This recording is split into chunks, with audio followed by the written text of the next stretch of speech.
Good evening, ghoulies and ghosties and long-leggedy beasties. This is Alex, coming at you from the underworld, and welcome back to another episode of...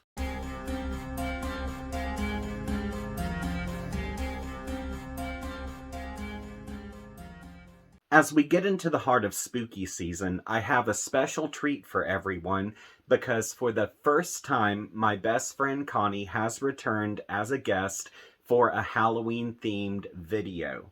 Which, to be honest, I've wanted to include her in a holiday read for a while now, but unfortunately we just haven't been able to sync up. So because of us finally doing this together, I'm really thrilled that we have been able to review Peter Straub's underrated goth classic, Pork Pie Hat. Before I get started, I would just like to note the first time I came across Pork Pie Hat was when I read the anthology Halloween Horrors, which was composed by Richard Chismar. And if you would like to see my review for that book, I've included a link in the description section of this episode.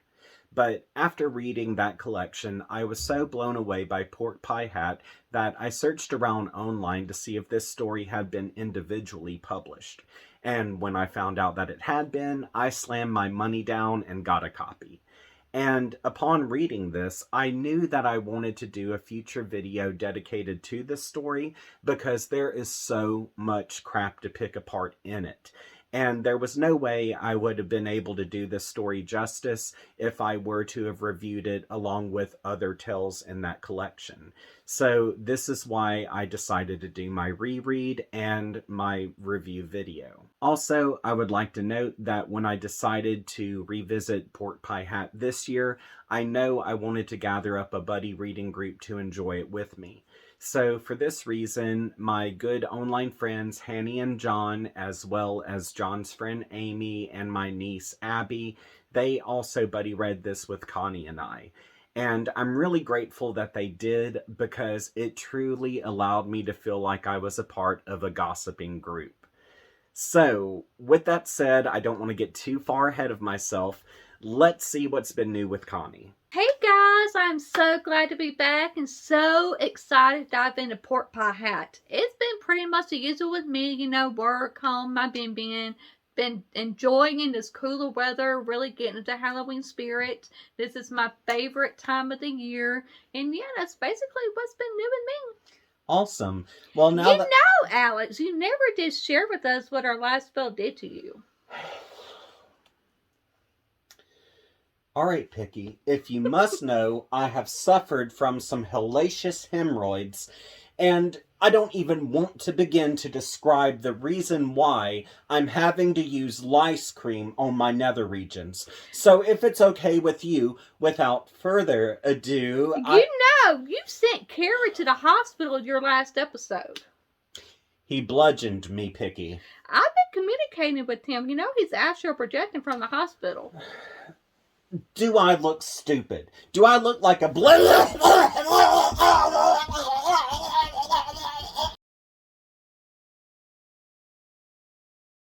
Well, now it's time to brave the infamous patch in the Mississippi woods known as the Backs and see what horrors can happen on a cold Halloween night.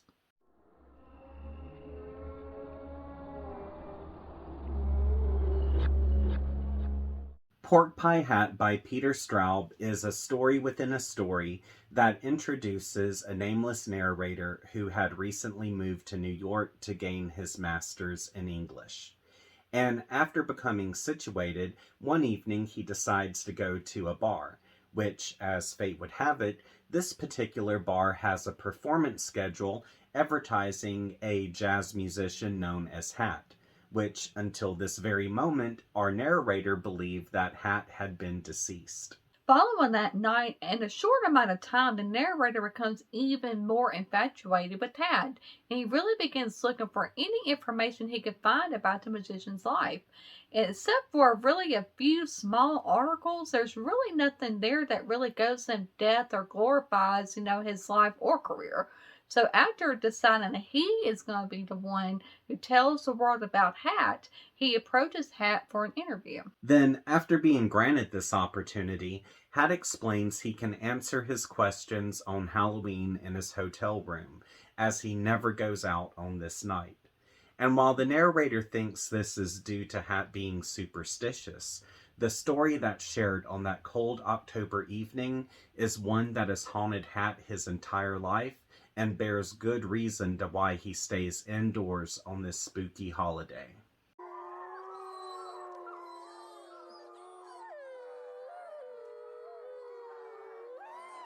Pork Pie Hat was originally published in 1999, and in 2000 it was released in Richard Chizmar's anthology October Dreams, which is also known as Halloween Horrors. Although a standalone copy of Pork Pie Hat is out of print, this story has been reprinted in Straub's collection Magic Terra, as well as the anthology Halloween Carnival Volume 5, composed by Brian James Freeman. In the past, Straub explained he was fascinated by the life of jazz musician Lester Young, and due to this fascination, the fictional character of Hat came to life. Straub had become inspired by Young after seeing him appear on the 1957 TV show The Sound of Jazz. Upon seeing Young, Straub wondered how a man of his brilliance could end up in shambles and barely able to play. Fun facts! Thanks to Henny, here are some things you may not know about the Pork Pie Hat character. Connie, I have told you about interrupting me. This is my show. Bull, sit back and shut up before I put a spell on you.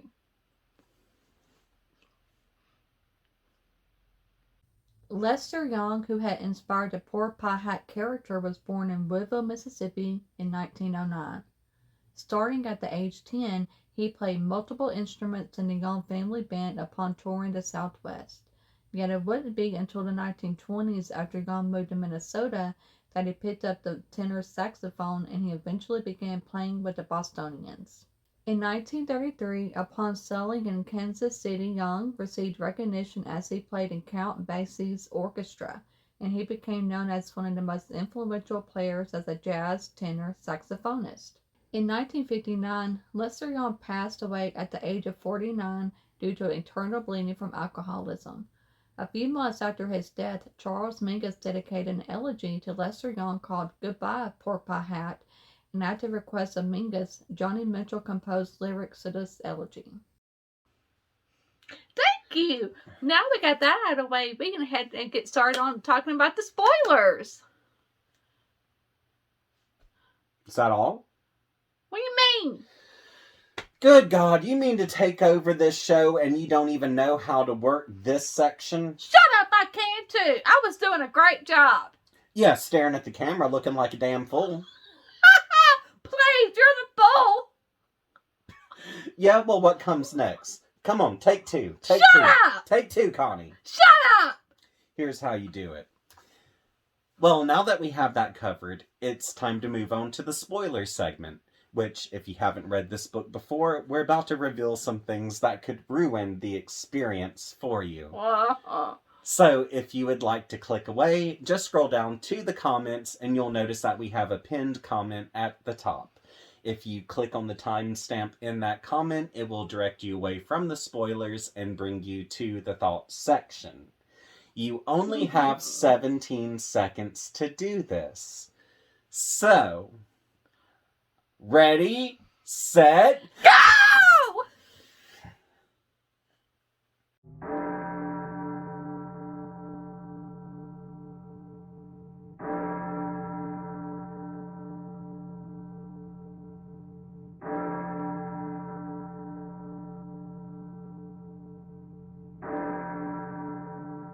Since everyone's had the opportunity to click away, we would like to talk about a few of our favorite moments.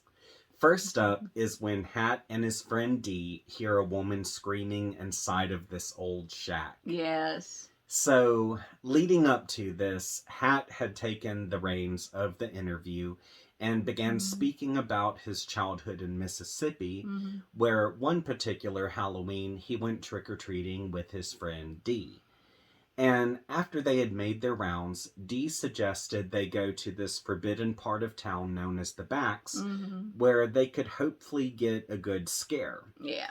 Well, against Hat's better judgment, they go to this neck of the woods where murderers, moonshiners, and all kind of other criminals are supposed to hang out. Mm-hmm. And once they've been separated from society, they encounter all of these paths and all of these just rundown shacks. And this is when they hear a woman screaming from within one of those structures. And her screams are so horrific. They're just nightmare fuel, pure nightmare fuel. Mm-hmm. And at one point, she begins laughing while she's screaming. And because of how this sounds, Hat thinks that she's actually a witch who's having sex with the devil. Considering we don't see what's happening to this poor woman the whole time she's screaming, it honestly put me on edge and it made me feel uncomfortable. Mm-hmm. Me too. And it's simply because Straub doesn't show us what's going on. Mm-mm. Instead, we hear this bloody murder scream. Yeah. And we know it's bad. We know nothing is not good. And instead of us seeing exactly what's happening, he allows our imagination to fill in the blanks, which is totally more horrifying, I believe. It is, I agree. And he makes this even more colorful by adding phrases like, Hat describes this poor woman as sounding like Halloween. Which, in my mind, I'm like, okay, this sounds witchy, it sounds horrendous, because you don't really think about sounds that remind you of Halloween, but now that he had described it in this way, I can't unhear it. Right. Then we have guys who are arguing inside of the shack, and there's this one dude named Eddie who is running out to get jugs of what could be moonshine, which, because of how this is constructed, I was like, are we dealing with a scenario like I Spit on Your Grave? But, of course, eventually it's described that the woman in distress is simply giving birth. And to be honest, birth has never sounded so horrifying. One of the moments I wanted to talk about was when Eddie let Hat go. Now, before all this happened, Hat and Dee had got separated. And despite Hat being scared, having poor night vision, he decides to put all that aside and goes to try to find Dee. Now, while he's looking for Dee, he starts getting up this hill and he sees Dee running away. Now, around this time, he hears a woman in this shack, what he describes as a death sigh. Then, after Hat is pursuing Dee, Hat ends up tripping and falling into the stream. Now, as Hat is getting up, he starts seeing this thing. He thinks it's Dee coming running toward him in his ghost costume. But as he gets closer, he sees it's not Dee at all. It's this ghostly white smear that is filling him with absolute despair. So Hat, not knowing what else to do, he closes his eyes and just tries to fight against the influence of this figure. Now, when he finally works up the courage, he opens his eyes, and although he sees his white smear has now vanished, Eddie has now stepped onto the scene and has his knife drawn, and Eddie motions with his knife for Hat to run. The moment Eddie let Hat go really surprised me because while I thought something bad was about to go down, it didn't. And this interaction, it really had me questioning, Eddie, is he really this cold-blooded killer that everybody's making him out to be? And this simple exchange also made me question his motives, his actions, his reputation. And it had me feeling sorry for him a little bit, because what if he really was helping in the shack and he let Hat go, Maybe he was just misunderstood. He was misunderstood. My next favorite scene I wanted to talk about was the scene of Eddie's death. Now, at this point, Hat and Dee, they done made it out of the woods. They're back home, and they haven't spoken about what they've seen, what they heard. Now, after a few days pass, now Hat starts thinking something's not quite right here because he discovers the woman they had heard in the shack that night screaming was this high society girl named Abby. Now, given who she is, her standing and stuff, there ought to be some search parties and stuff going on. But there aren't. Well, after a few more days pass, the police go to Eddie's where they chase him down to a warehouse where they gun him down. And the following day, Hat overhears on the radio that Eddie had been killed because he had killed a disabled woman named Eleanor, and her body had been found in a shallow grave in the backs while they were looking for Shriners.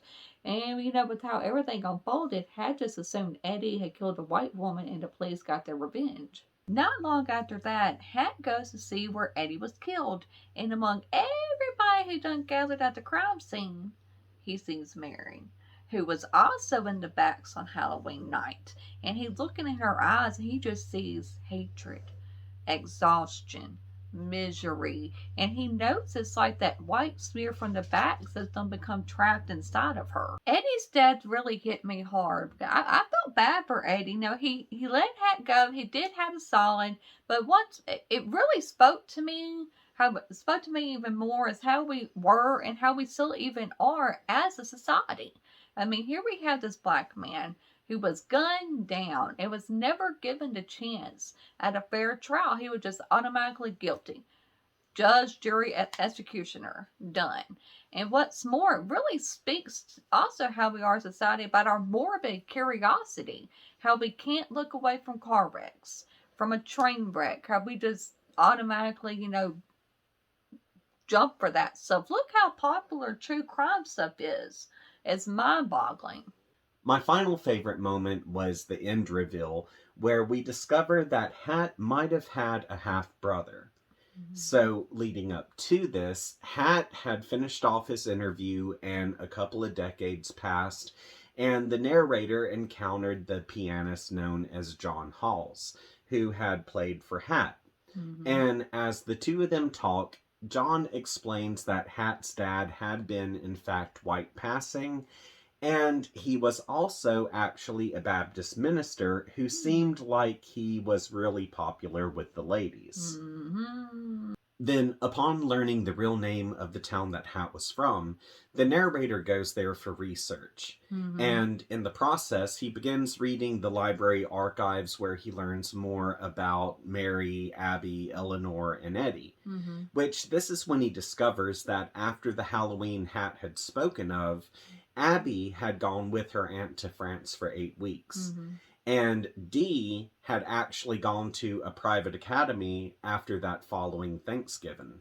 After that, he finds a picture of Hat's family where Hat's father Red looks intimidating and Hat's mother looks defeated. Yet behind them is the same Model T car that Hat had described seeing in the backs. Then he learns about another guy by the name of Kilbourne who had lived a couple of hours from Hat's hometown and eventually became his understudy. And even though Kilbourne appeared to be white passing, there were times that he actually claimed to have been black. And it noted that Kilbourne had been adopted to a non-musical white family where he grew up knowing that music was in his blood. And to make things even more interesting, Kilbourne was born on November 1st, and he's 11 years younger than Hat, which everything that occurred in the backs happened when Hat was 11 years old. When this was presented, my jaw dropped because I did not expect this outcome whatsoever. And even though very little of this book can be taken as fact, because we have to consider the source we're receiving it from, there are so many clues and breadcrumbs throughout where each individual is probably going to draw a different conclusion. And even though there are a few things I'm uncertain about, I am fairly positive that Hat and Kilbourne are half-brothers, and they share the same father being Red. And Red is probably not that great of a guy. Probably not.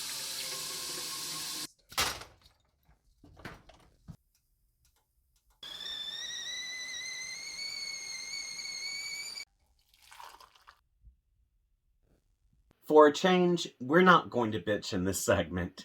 Instead, we're going to try to figure out what the hell happened, because we think there are truly 3 possibilities to what went down. Like, on one hand, all of this can be rationalized and there was nothing supernatural about the story. But on the other hand, this was supernatural and a ghost was to blame. Mm-hmm. But we do have a third possibility where it's a mixture of natural and supernatural.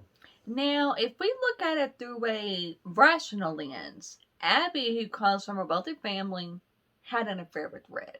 And in an effort to keep everything secret, she goes to have her baby in the bags where Eddie, possibly Eddie, Mary, and Red help the doctor deliver her baby. Now, due to the amount of screaming that was going on, I think we can safely assume the pregnancy and her delivery was complicated. And as far as Eddie killing Eleanor is concerned, there is the chance that Eddie actually did murder Eleanor. But because of how he allowed Hat to escape, there's the chance that he's not this cold-blooded killer and he was framed. Right. Which, if he was framed, it could have been someone from Abby's family. After all, she does have a reputation to uphold. She did. So, if someone framed Eddie to keep him quiet, then possibly the same individual murdered Mary for the same reason. But if Eddie didn't kill Eleanor and nobody in Abby's family set him up, Red could have set up Eddie, killed Mary to keep her quiet and keep his dirty little secret under wraps. And although Red encouraged the police to look into Mary's death, he could have been calling their bluff because he knew they would not look into the death of a black woman because they would have felt it was a waste of time. True. Aside from that, with everything Hat experienced in the backs, it does stress that he can't see well at night.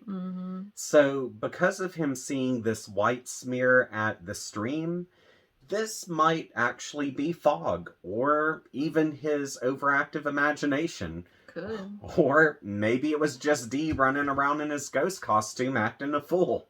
Yeah, and as far as Hat having this strong sense of negativity when he encountered the smear, it honestly just could have been a scared child, with that sense of fear and dread while being alone in the woods on Halloween night.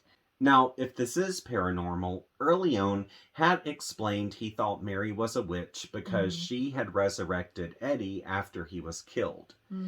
And because of her supposedly having these powers, Hat thinks that Abby died inside of the shack and Mary brought her back to life. Which, if this is in fact true, then maybe Mary isn't actually a witch, but she's simply a healer. And we have this white smear that comes to Hat after he assumed Abby had died. And upon encountering this possible ghost, Hat gets this overwhelming sense of negativity and this feeling that if he lets the spirit take power over him, it's going to change his life forever. And adding on to what you just said, after this moment passes, Hat believes this entity was born because Mary brought Abby back to life.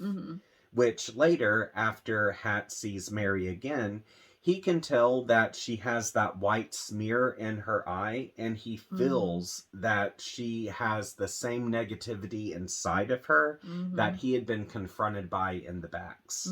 So maybe a spirit did manifest itself in the back that night, and it possessed Eddie and Mary. And maybe that spirit is responsible for Eddie killing Eleanor, Mary killing herself, but her death really did seem too brutal to be self-inflicted. But there's also the possibility that things could be natural and supernatural combined.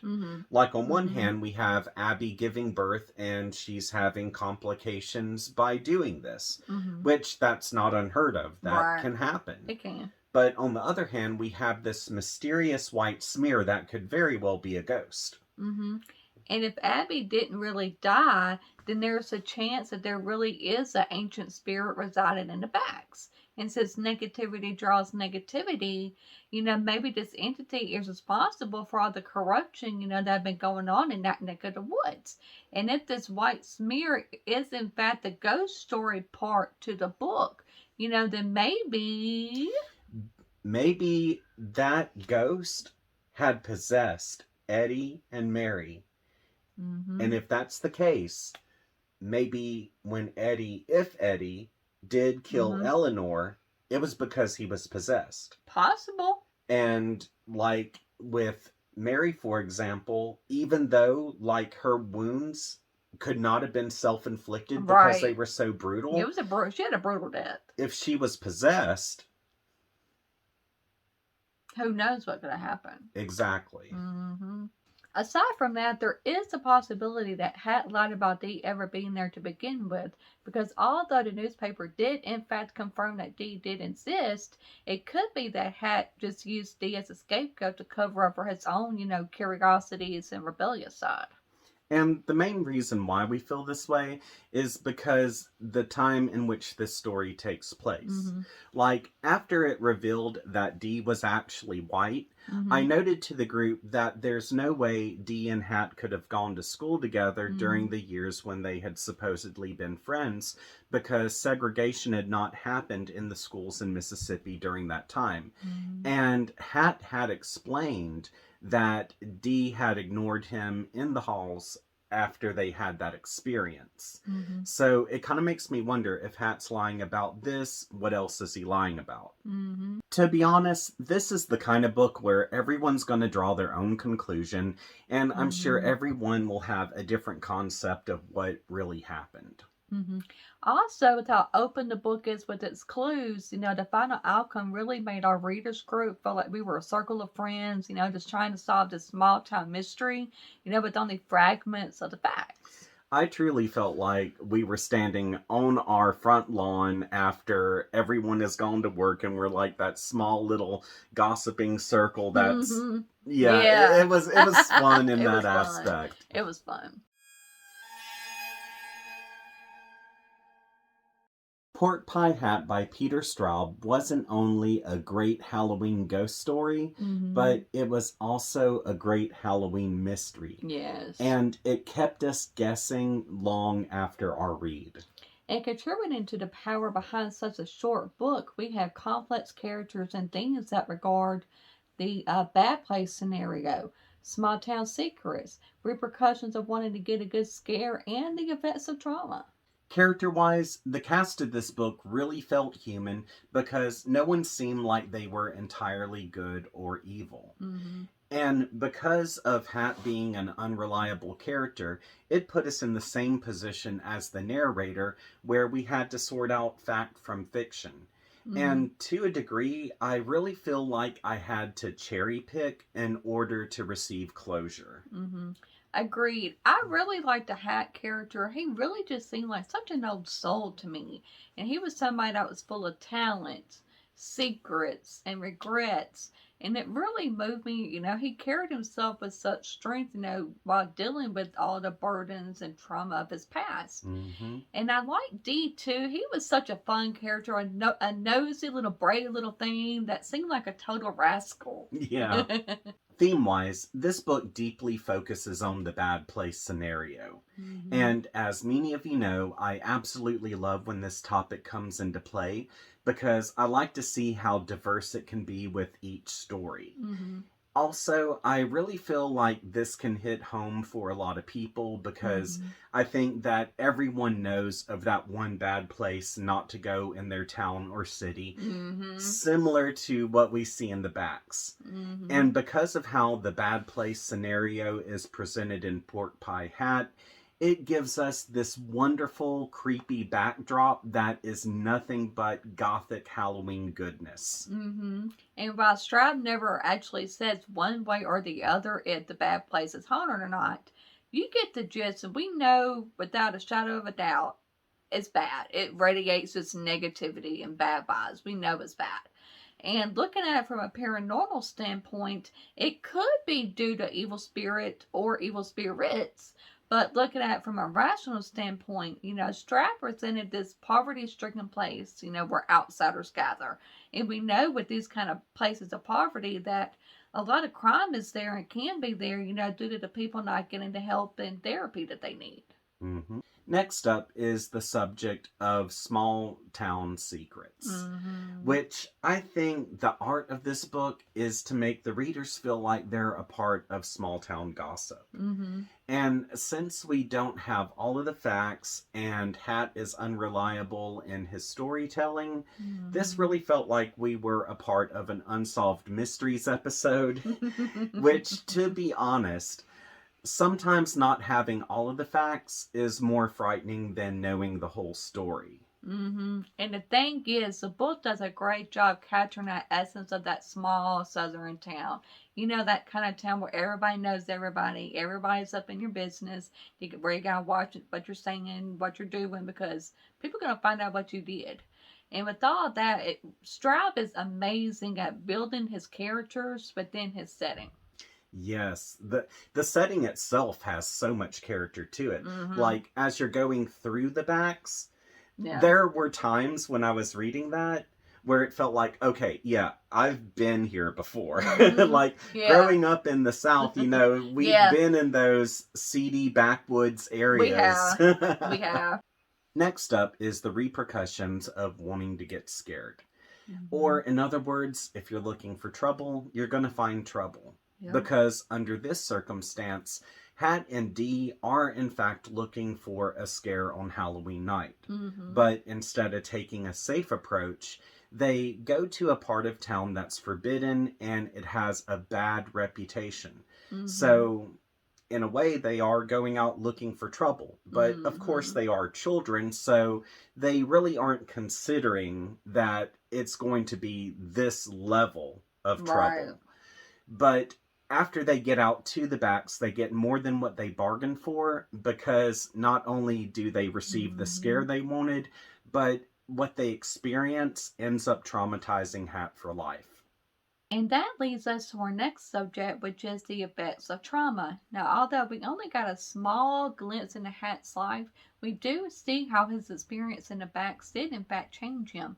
Because not only does he refuse to go out or perform a Halloween, we can assume that him harboring this childhood secret for so long, he possibly turned to alcohol to cope.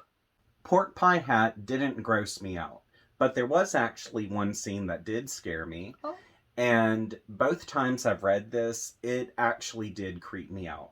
Like, it haunted me long after I finished my read, and it's made it where, as the nights are getting closer to Halloween, I want to stay indoors. Yeah, the book never really scared me, creeped me out, grossed me out, or anything like that, but it really did keep me on my toes and the edge of my seat the entire time. Pork Pie Hat by Peter Straub is one of my all-time favorite Halloween stories. And I kind of have a feeling that every time I read this, I'm probably going to draw a different conclusion. So, at the end of the day, if you are looking for a creepy Halloween book that will leave you with having more questions than answers and will haunt you long after you finish, then I do highly recommend Pork Pie Hat. Yes, I highly recommend it as well. It kept me engaged and thinking the entire time. It truly is such a thought-provoking book, very well written, and it is such a great buddy read to read with your friends. Well, now that we're at the end of our video, we would just like to dedicate this to Peter Straub, as he recently passed away.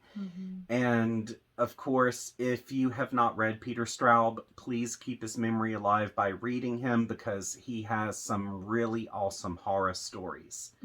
Also, I would like to thank you for returning to this channel. Thank you for having me back. Thank you, guys. And hopefully you'll be returning next month, because I know that we are supposed to buddy read Lost Souls by Poppy Z. Bright. Yes, and we are. This will be your first time ever reading Bright. Yeah, I'm excited. I've not read this book before, but yeah, I've read Exquisite Corpse and Drawing Blood, and if this is anything like those books, you are totally in for a gothic treat. I can't wait. So, yes, you'll be back sooner than later. I will. Awesome. Well, thank you once again. Thank you. Well, now that it's time to close out this video, I would just like to thank these amazing people for contributing to my Patreon account. As you can tell, some of the names listed here are creators, so be sure to check out their work. And if you would like to contribute to my Patreon as well, I have a link available in the description section of this episode where for $5 a month I'll give you a shout out at the end of my videos. And if there is a certain profession you would like for me to tie to your name, just let me know. Also, I do have a $10 tier available, which I do creepy photography on the side. So in this package, not only will you receive the shout out, but at the beginning of every month, I send over one of my creepy photos, and from there you can print it off, do whatever you like. So if you're able to do this, that's awesome. If not, no sweat. I just hope you return to this channel so we can have a good time together. Also, if you would like to follow me on social media, links to my Facebook, Twitter, TikTok, and Instagram are all available in the description section of this episode. Also, if you've not subscribed to this channel, be sure to subscribe and click that notifications bell because I have more book reviews coming in the near future. So, until we see each other again, I hope you have a great week and sweet nightmares.